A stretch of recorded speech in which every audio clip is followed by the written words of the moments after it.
Alright, enough stalling. It's time to show you all what I wanted from here ever so long ago. Now, if I do remember my fucking setup of the goddamn wilderness area here correctly, I was really fucking close. Of course, if you have no idea what the fuck you're doing here, then things can go awry for you, as they were for me. If I hadn't have made a wrong turn, I do believe I would have gotten to this place the first time I came into the wilderness without getting mobbed by a bunch of fucking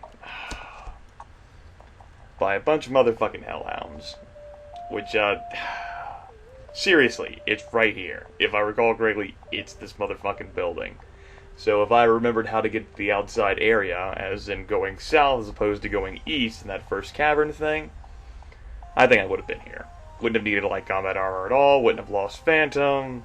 Well, I still might have. I still would have had to go back to the only ATM, vid, phone, whatever the fuck thing in this whole damn wilderness area. No, children, I'm not frustrated about it at all, because we're here.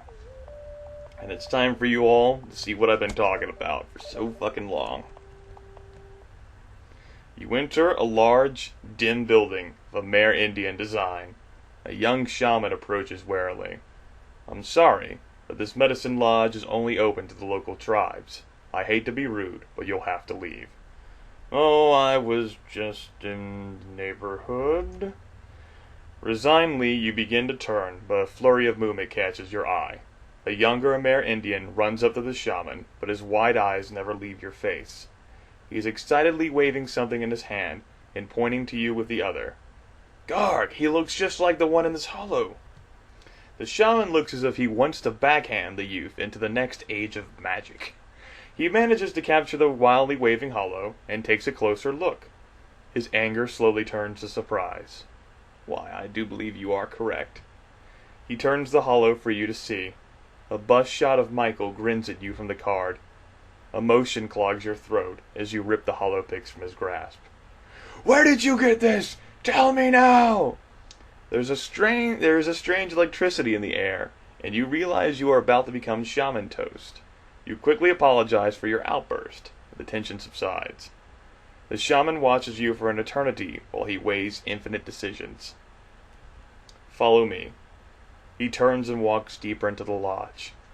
You end up in a small alcove with burning incense and candles.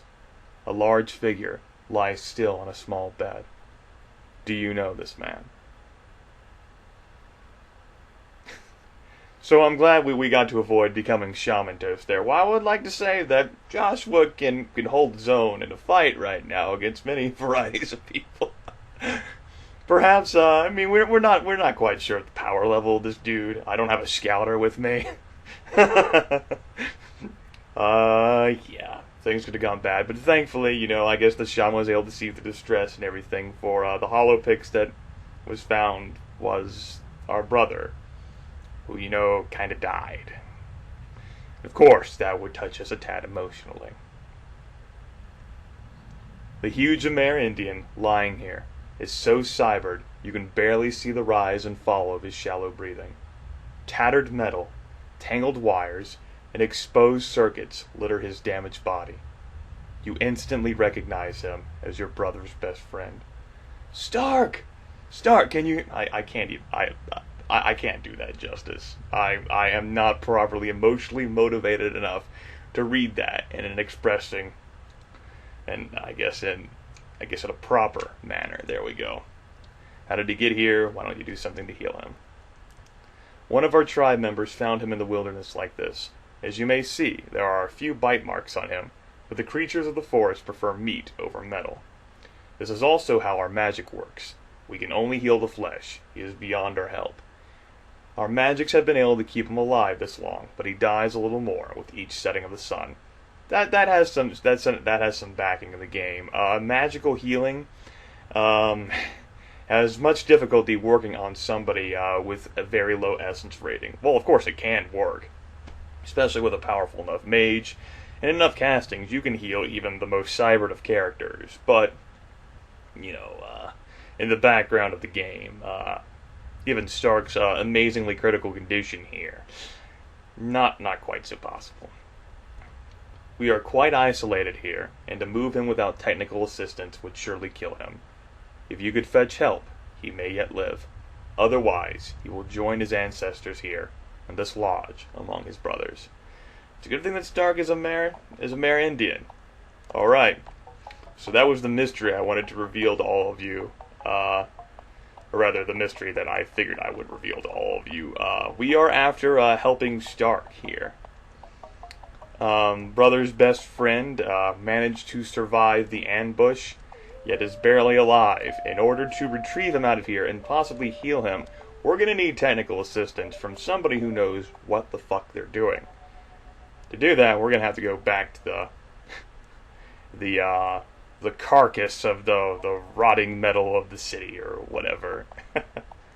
The slums, I forget exactly what David Owlfeather called it. The sprawl, there we go. So, here we are, back on the bridge here. Dum-dum-da-dum-da-dum-dum. And moving up. Passing all these, creepy, I guess you could call them totem poles, just with skeletal remains on them. And we're calling a taxi to Rinraku Arcology, because it'll take us closer to Seattle General Hospital. Remember Dr. Haversheen of Haversheen's Clinic, who asked us to come to her if we needed any aid? We do. I've found Stark, but he's in real bad shape. Stark? Alive? Where is he? What's happened to him? You quickly explain how he is barely alive in the wilderness, and why you couldn't move him. She grabs her medical bag and commandeers a crash wagon. Within the hour, you have Stark at the hospital. Holy shit. I gotta say, it's like, this one fucking crash wagon is like so amazingly epic. And just like fucking get to the goddamn... I mean, they're like fucking trauma teams that can apparently like bust in like fucking major corporations or find you no matter where you are. So, I guess since these damn things have superpowers, okay. I'll be in the waiting room when you are finished. After a long examination, Ivana meets with you. We have him on life support, but he was in such bad shape for so long, it has taken a deadly toll. Stark's heart is failing rapidly. Preliminary tests show that because of his heavily cybered body, a transplanted heart has very little chance of success. But there is still hope. Hope in the form of your abilities as a Shadowrunner. I'll do whatever it takes, legal or not, to save Stark. I understand that, but it is still not an easy thing for me to ask. My contacts in the medical world tell me that Fuchi has just completed a prototype cyber heart. That heart would be strong enough to power Stark's body. It is being stored at the Fuchi building in the Penumbra district, awaiting clearance orders from Japan. If you could get your hands on that heart before it ships, we stand a good chance of saving Stark. So that is our objective, folks. Off to the Penumbra district of the Fuchi building, which, you know, kind of screwed up the last time while doing a corporation run, with our objective being to save Stark. Now, if you delve into the Matrix, particularly in Fuchi's personal, huge system and everything, there are interesting files you can reveal. There are interesting files you can reveal in all of the corporation buildings for like your personal tips and clues log. And there are clues and hints that you can find regarding the Fuchi Cyberheart thing that Dr. Haversheen is talking about here. However, if Phantom does not quite have those powers, thankfully, I do believe I know where the heart is. It's kept in a set location, I think. And I do believe I'll be able to take us there. Regardless, Phantom and Joshua are pretty confident enough to handle whatever comes their way, as long as it's not like a shit ton of hellhounds. You enter Fuchi just prior to their closing. The receptionist seems to have left early today. You smile at your good fortune and slip into the office area. Now to find that cyber heart. So I'm gonna make a beeline for this bitch.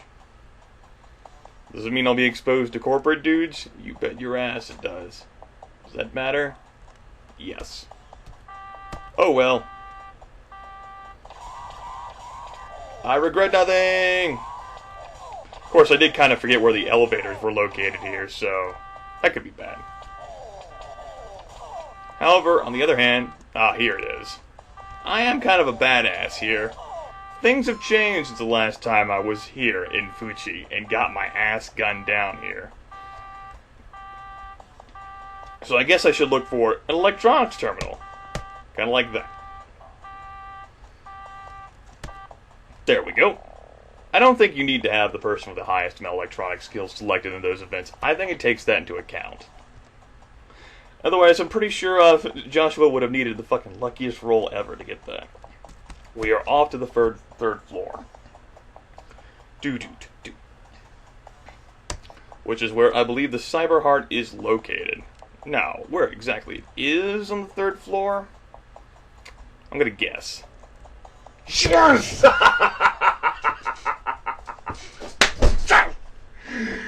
Inside the safe, you find the prototype Cyber Heart. You hope Stark can hang on long enough to use it. Now, despite the fact that the game tries to hurry you along, there is no official time limit on the matter. Yes!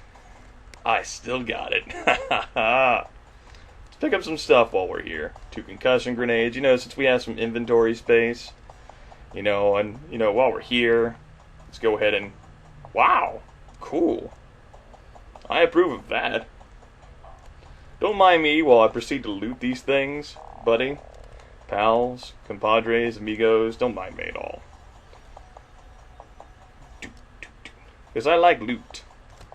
I don't like that, but I like loot. Loot is good. Loot and plunder are my friends. I enjoy cracking safes. With my, I have no idea what kind of fucking abilities I'm using here to crack these safes, but... Okay, change mine. I don't think I need to be here anymore. So, let us, ride out of here. On our glorious steed, Wilbur! We're done. No more. I should be able to properly beeline myself out of here just fine. And by properly beeline, I say, hey, maybe there's a chance to score some more loot. No, well. Maybe. If I head in here, find 4 frag grenades. Yes! Yes! How's mocking SKS there? 100 new yen. I mean, gotta make it worth my time, right? I mean, just because I have a prototype Cyberheart doesn't mean that, I can't pick up other things. Like nothing! I picked up a fistful of nothing! Besides, this corp run was so quick, everybody. It's like I speedrun this bitch. Not really, since I kind of snafooed up there. Not snafooed, I just fucked up, that's what it was. Things could have been better. Anyway, we are out of here.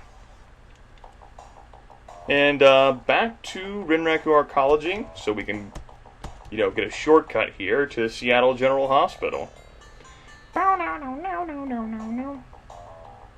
So this is why I have not, filled my 3rd Shadowrunner slot yet. Because I was saving it for Stark. You have the heart. You are amazing, Joshua. She rains kisses all over your cheeks and lips. Nice. And quickly composes herself, taking the package. I'll get him into the OR right away. You return much later to check on Stark. Joshua, the heart works just whiz. Too good, in fact. Stark was in recovery scant hours before he just got up and walked right out of here like one of those Trivid stars. Said he had too much to do to lay around in a hospital. He did say, though, that if you needed to find him, he would eventually be at Underground 93 in the Wargarble Barrens. Excellent. So we're going to pay him a visit. Underground 93, here we come. Doop, doop. So yeah, I'm sure folks were like, why aren't you grabbing a 3rd Shadowrunner? What are you doing? You could be like grinding up karma for him just like you're grinding up karma for... Phantom Hollows, because I knew it wouldn't matter, because the 3rd slot was going to be devoted to Stark. I know you Joshua. You got good rep. Step inside. Excellent. Now you'll notice that he looks pretty fucking similar to us, which, of course, I get a kick out of. So sweet, it's like we have 2 Terminators here, except for one is kind of like white like me, and the other is a Mare Indian, and heavily fucking cybered as fuck. Stark is here, sharpening his cyber razors. Joshua, any news of Michael's murderers? I'm looking for some information. However I can help, I will. What's your story, chummer? I was raised in the Amerindian lands, and I have spent many years as a tribal warrior. I love my Amerindian heritage, and will allow nothing to mar it. When I heard strangers were entering our land for some unknown purpose, I went to the city to dig up some clues. It was there I met your brother. We became fast friends, and in the end, he was a blood brother. I need some questions answered. I know very little. Tell me about Michael's last Shadowrun. We were looking for an old elven tomb. Inside, we hoped to find a map, or at least part of the map. Michael knew why it was important, but he would not share the reason with us. I'm looking for a good runner. Care to sign on? It would be an honor to join you in avenging Michael's death. Stark is the only Shadowrunner that does not require a fee for you to join him, as you know, they were kind of best friends. And with that, we have a very powerful guy on the team. Comes equipped with an SMG, pretty fucking loaded out. A line duster, we can take care of that. Smart goggles to use a smart link system because you see this piece of cyberware we have here called a smart link. He doesn't have one of those, and he can't quite have one of those put in. Some frag grenades and some medkits here. 10 clips. Attributes and skills, as you can see, good old Stark here is kind of loaded for bear. 6 overall firearms skill, 5 melee combat, 5 biotech. Reputation doesn't matter so much. If I was not increasing Phantom's biotech skill, Stark would be the clear choice for healer here. But of course, you know, I don't want him to be focusing on that anyway, because Stark needs to be a fucking killer, a machine. And you can see the whole cyberware thing here. Stark has had some improvements here, cyberware-wise. The game does note that he is fully loaded with cyberware. And as you can see, his essence is 0.1. That is the lowest it can be in this game. He can have no additional cyberware installed. So, what does our good friend here, Stark, come equipped with, you ask? Yeah. Cyber eyes, spurs, muscle replacement, 3 sets of dermal plating, and wired reflexes. That is why those C's there, 3 sets of dermal plating takes Stark's body rating from 5 to 8. Yeah, he's a pretty fucking tough guy. It's kind of hard to take him down. And now you know. His portrait looks a little weird, particularly the whole hand thing. I guess spurs are meant to like look weird and everything. Obviously he's pissed, and for every right he has a reason to be pissed after what the fuck's happened to him. But yeah, that's the 3rd acquisition there. Right, so I'm gonna have you trade this medkit to Phantom, bro. You're gonna trade some frag grenades to Joshua here, because I'm going to sell those. And you're going to keep the rest of that stuff in your inventory for now. Well, after I trade those over... There we go, that'll be fine. For now. Until I sell some stuff. Full offense. Now let's take everybody's settings here to neutral, so you can see a good effect on these. Joshua has, you know, an equal attack and defense skill. That's pretty decent. Phantom's attack is slightly higher, while still maintaining the same amount of defense. Stark's attack skill is comparable to Phantom's, however his defense, even with a line duster, beats the shit out of Phantom. Wow, just clubbed it over the head like a fucking baby seal. that was great imagery there. Pocket Secretary here. Alfeather tells you to seek out Spirit Eyes. There was some stuff in here involving Stark, which I never bothered to look at since I did that shit so quickly. Now, before we get on with the rest of the game, or rather, I end this video so I can get on with the rest of the game, I'm going to visit the crime mall, and I'm going to sell some stuff to clear out some inventory space. And also, so I can afford a set of light combat armor for my good friend Stark. So let's clear out these grenades here. These nades that I don't use. I mean, I guess they can be effective. But yeah. Let's just say that I have not seen a high success rate with grenades over the course of my life. I'm gonna sell this, oh shit. I'm gonna sell this medkit with 2 uses in it. I gotta get used to having 3 party members in my squad. Whew. Because fucking Phantom is now fully loaded up with fucking medkits now. So to sell that, I actually won't have enough money to buy a set of light combat armor unless I sell another suit of light combat armor, which I won't do. Stark is just going to have to go unarmored for a little bit. Somebody took a picture of the holocam. Shouldn't be that difficult. I'll just go raid the Matrix, the City Hall one time, collect some cash, and we'll be good to go on that front. We shall be good to go. I do believe that will have to be saved for another video, because we did pretty good here. In the span of one video, I showed you all Stark, and saved Stark, and got him on the squad. He's not that bad. I mean, in terms of combat skill here, children, yeah, I think it's fair to say he kicks Joshua's ass. But you know, I've been spending my karma here on reputation and negotiation. Ah, well.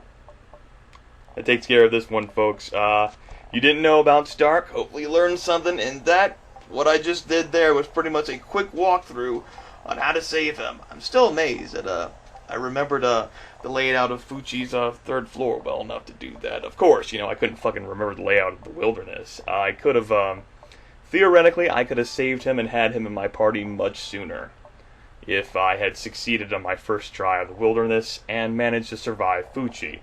But as Fuchi was the first corporation I fell unconscious in, who knows? No regrets, though, folks. I have him now, and for the rest of the game, we will be kicking the shit out of everything that stands in our way. Because Stark doesn't fuck around, children. And neither will I.